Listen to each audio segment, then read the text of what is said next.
Bismillahirrahmanirrahim. Assalamu alaikum all my dear friends and English literature aspirants. This is your host Samia Oman and you're watching MA English Part 1 and 2 notes. Today I'm going to cover another very important question according to past papers. Waiting for Godot as an absurd drama.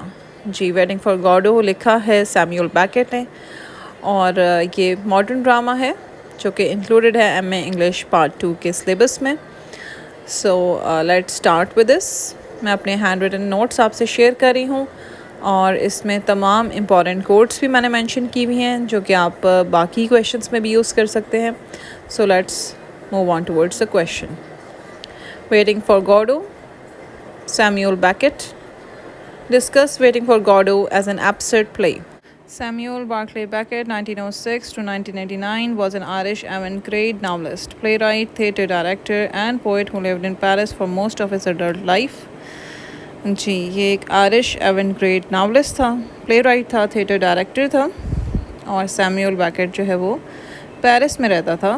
उसने अपनी ज़्यादातर जो adult life का हिस्सा था वो Paris में गुजारा था. And wrote in both English and French. ये दोनों ज़बानों में लिखता था, अंग्रेज़ी में भी और फ्रांसीसी में भी. His work offers a bleak, tragic comic outlook on human nature, often coupled with black comedy and galvous humor. इसका जो काम है उसमें हमें ट्रैजिक कॉमेडी नज़र आती है इंसानों की नेचर के ऊपर, जो अक्सर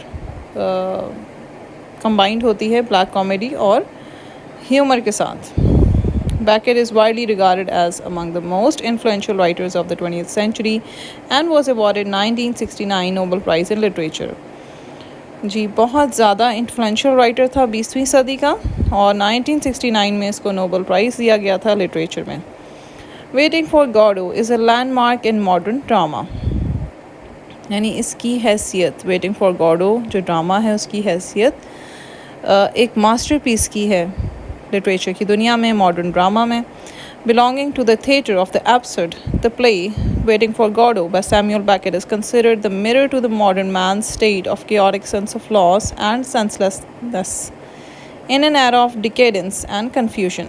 थिएटर ऑफ द एब्सर्ड ये जो प्ले है वेटिंग फॉर गॉडो जो कि सैमुअल बैकेट ने लिखा है, कंसिडर किया जाता है मिरर की तरह और मॉडर्न मैन की स्टेट को ज़ाहिर करता है और उसकी chaotic सेंस ऑफ लॉस, यानी वो अपनी शनाख्त भूल चुका है और सेंसलेस हो चुका है इस मॉडर्न ज़माने में जिसको एरा ऑफ डिकेडेंस यानी ज़वाल का ज़माना भी कहते हैं, एंड कन्फ्यूजन यानी इंसान बहुत कन्फ्यूज्ड स्टेट ऑफ माइंड में है.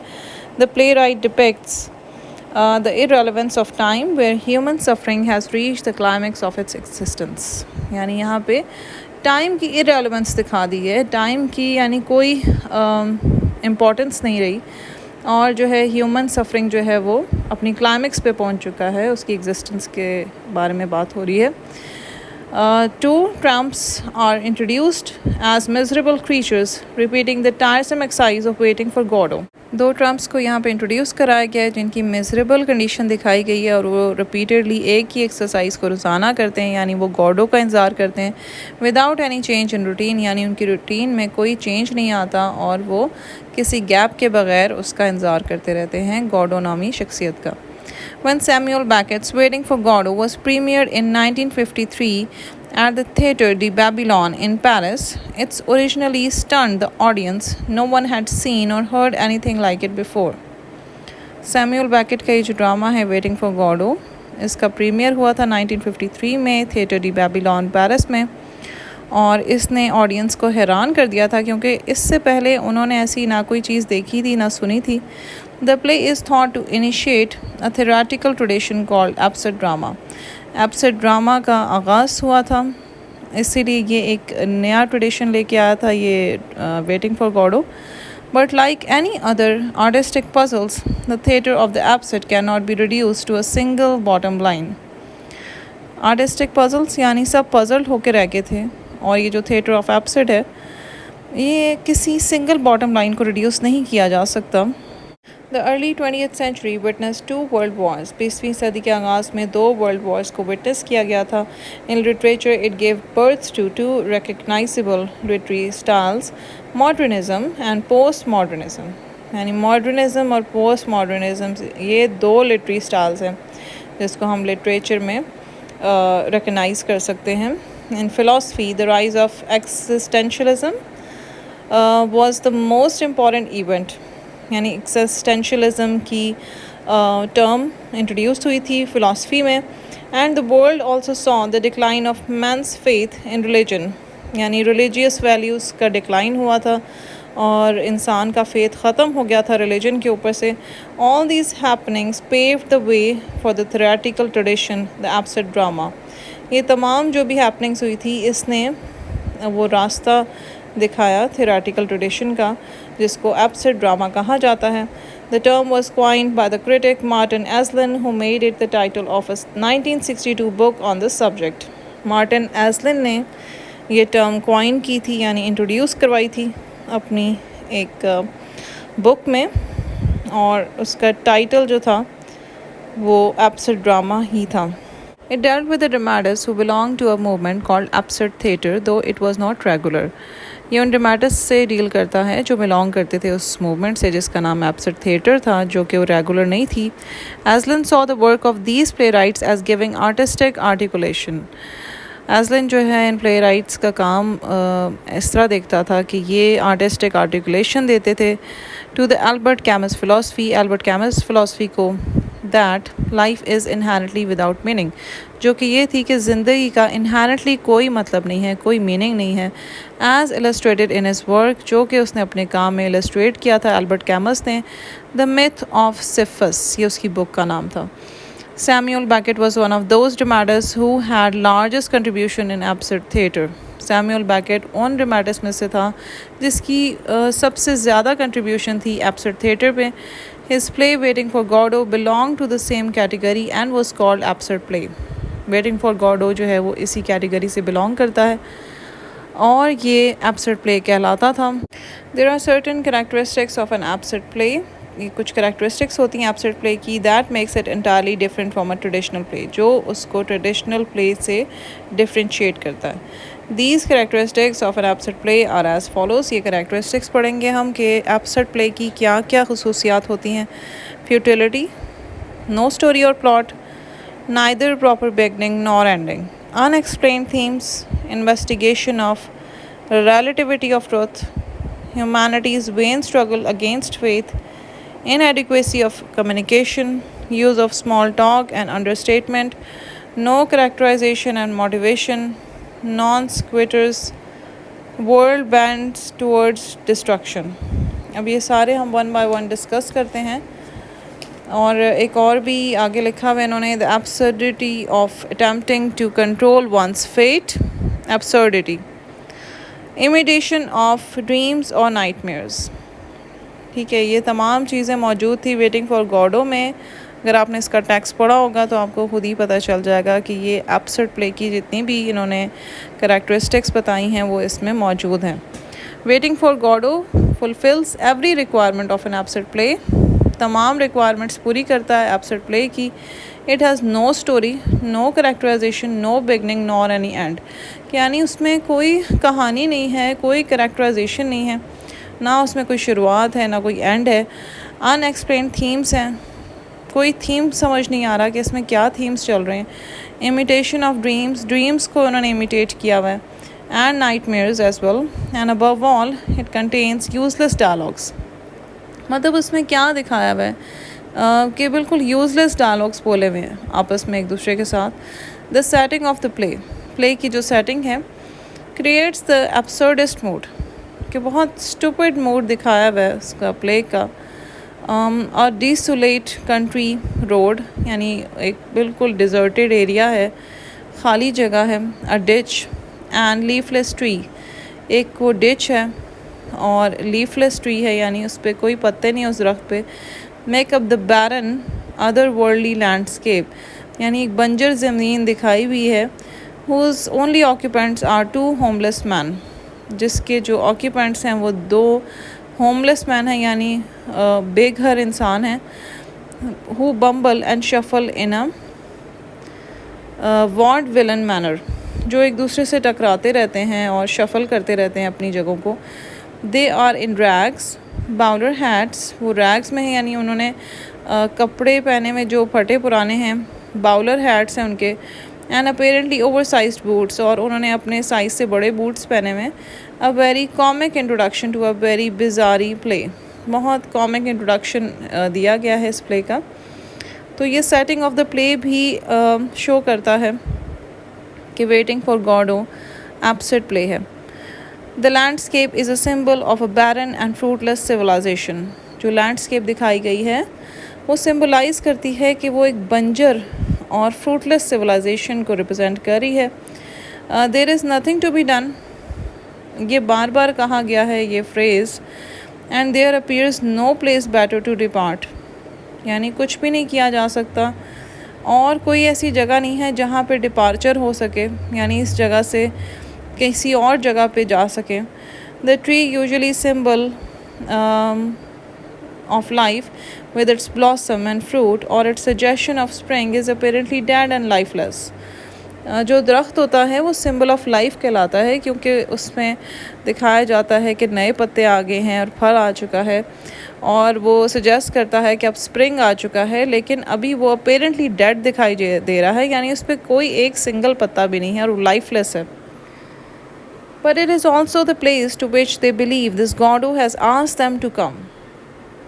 लेकिन ये वो जगह भी होती है जहाँ पे वो ये बिलीव रखते हैं कि गॉडो ने उनसे ये कहा था कि वो वहाँ आएगा।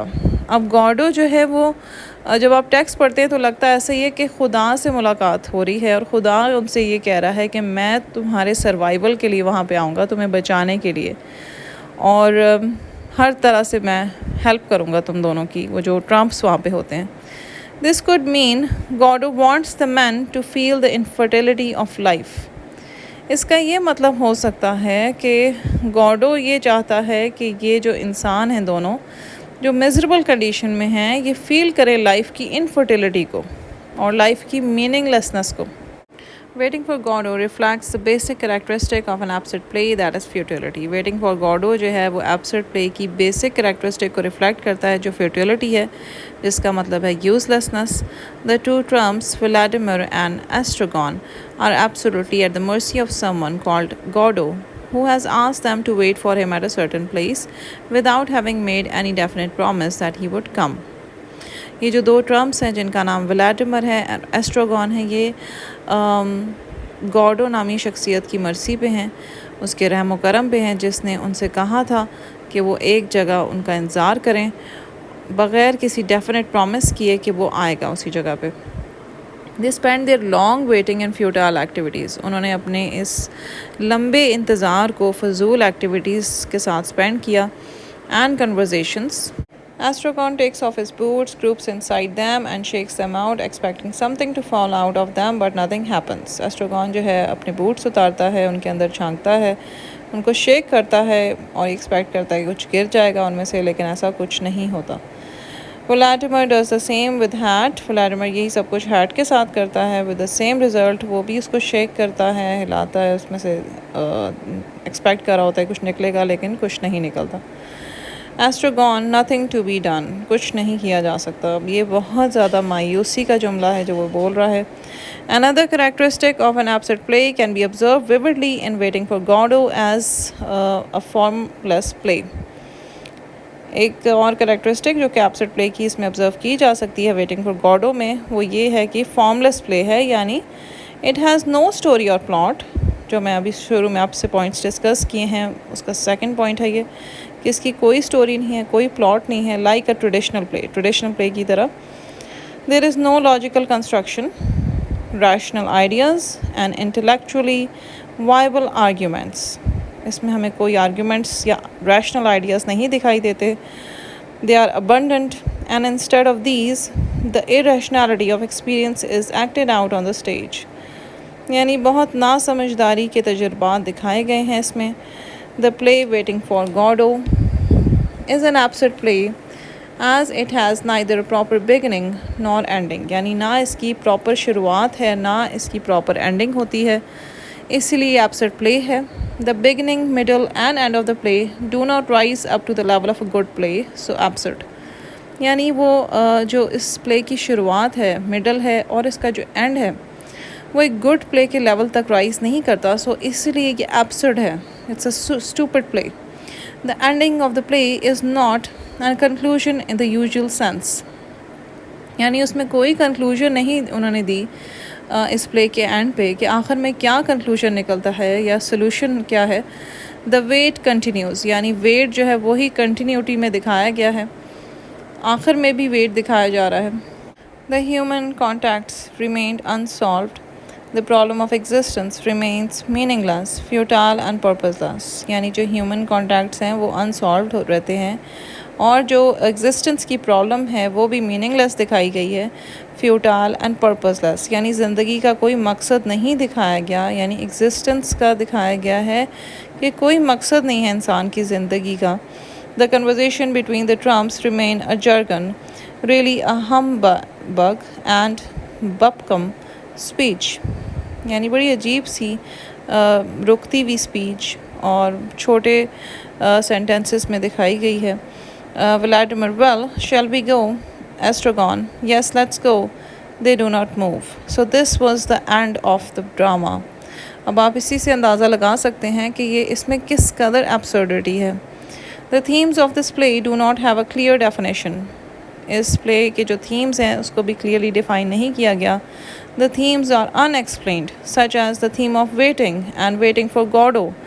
कि इंतज़ार का थीम दिखाया गया है और इंतज़ार भी किसके लिए हो रहा है, गॉडो के लिए, जिसको कोई भी नहीं जानता, जिसकी कोई डेफिनेशन नहीं है। There is no definite time period given for this long waiting and not known till the end of the play, यानी कोई डेफिनेट पीरियड नहीं दिया गया कि कब तक इंतज़ार करना है। And not known till the end of the play, यानी आखिर तक ये नहीं पता कि कब तक इंतज़ार करना है।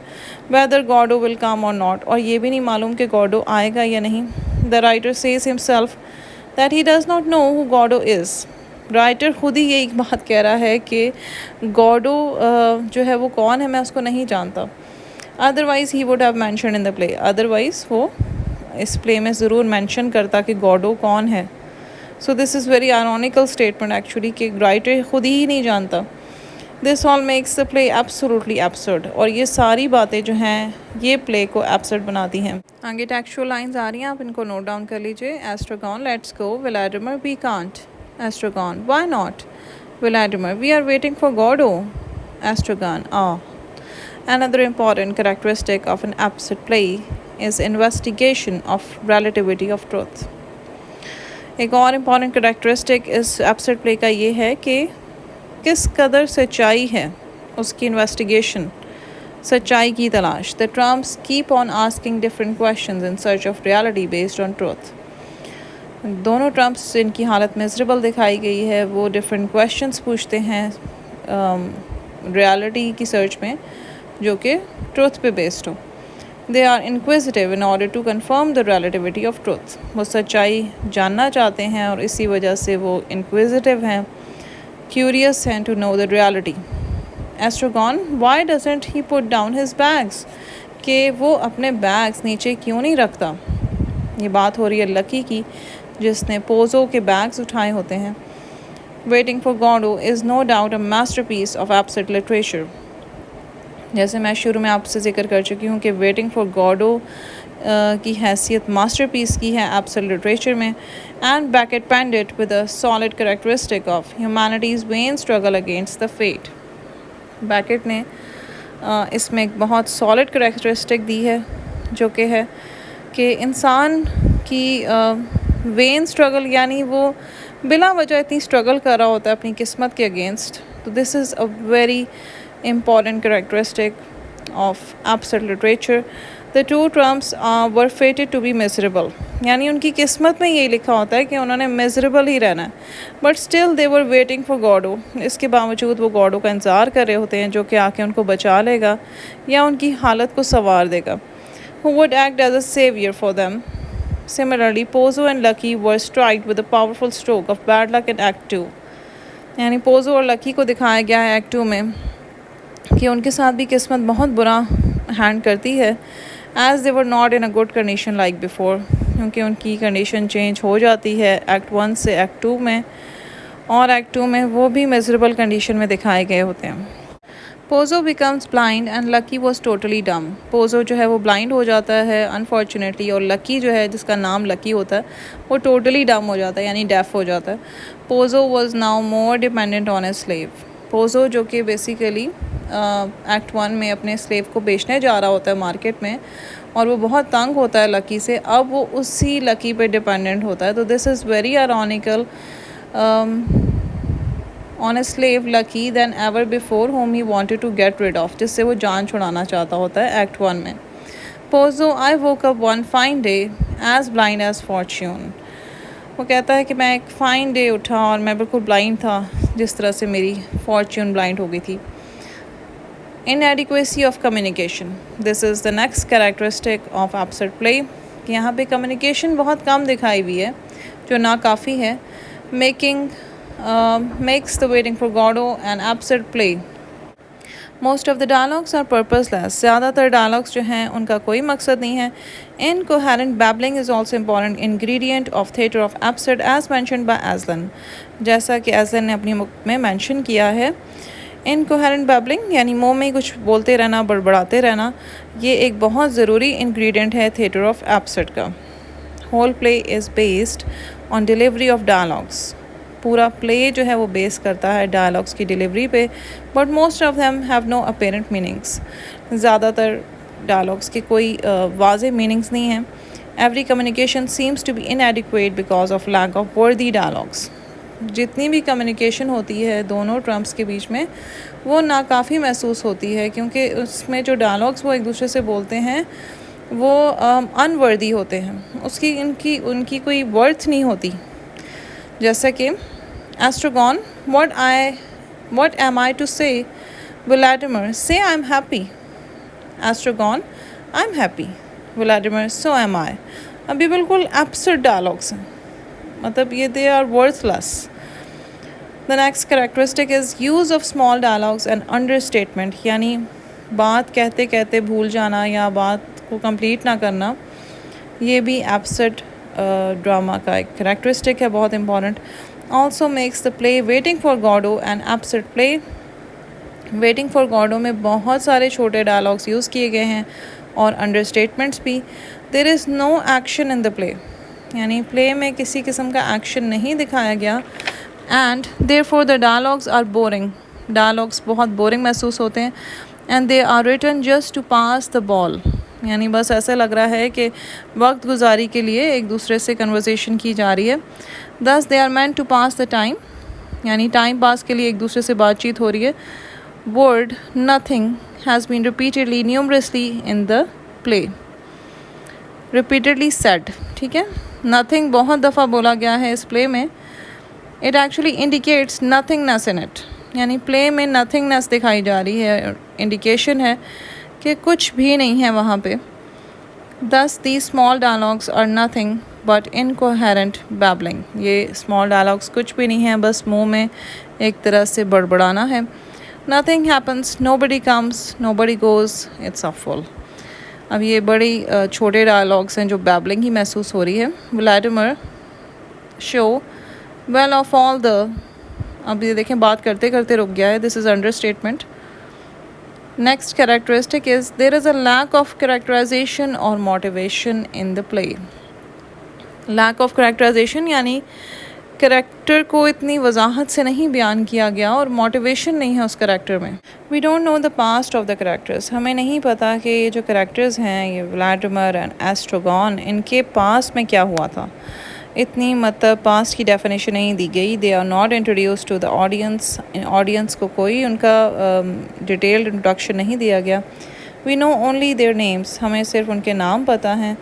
एंड देयर मिजरेबल सिचुएशन, और उनकी जो मिजरेबल प्लाइट है उसके बारे में हम जानते हैं। देयर मोटिव्स आर अनक्लियर, हमें उनके मोटिव्स का नहीं पता। Although it is explicit that they are waiting for Godot, हम ये जानते हैं बहुत वजाहत से कि वो गॉडो का इंतज़ार कर रहे हैं। Yet it is not told to the audience that what purpose Godot will serve if he comes. फिर भी हमें ये नहीं मालूम कि गॉडो जब आ जाएगा उनकी मदद के लिए तो वो क्या करेगा, वो आकर क्या करेगा।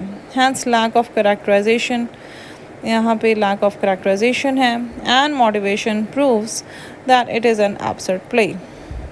ठीक है, ये भी वेटिंग फॉर गॉडो को एब्सर्ड प्ले प्रूव करती है। Waiting for Godot is an absurd play as both the tramps were non squatters. दोनों ट्रम्प्स जो थे वो नॉन स्क्विटर्स थे। They didn't have any power और अथॉरिटी, यानी उनकी किसी किस्म की कोई पावर और अथॉरिटी नहीं थी। Their life was miserable and they were leading a meaningless life without a specific goal except waiting for Godot. उनकी ज़िंदगी बहुत मिजरेबल दिखाई गई है और वो एक मीनिंगलेस ज़िंदगी गुजार रहे हैं। उनका कोई स्पेसिफिक मकसद नहीं है, उनका कोई गोल नहीं है सिवाय इसके कि वो गॉडो का इंतज़ार कर रहे हैं। The characteristic of world bends towards destruction. Now this is another characteristic of an absurd play. Also makes Waiting for Godot an absurd play. ये भी Waiting for Godot को absurd play proof करता है या जाहिर करता है। The Trumps were leading a poor miserable life. ये Trumps miserable life गुजार रहे थे जैसे कि मैं पहले बता चुकी हूँ। And also had destructive thoughts to hang themselves on the tree. इनके जहन में destructive thoughts थी कि वो अपने आप को hang कर लें उस दरख्त के साथ। Life seems to be moving towards destruction gradually.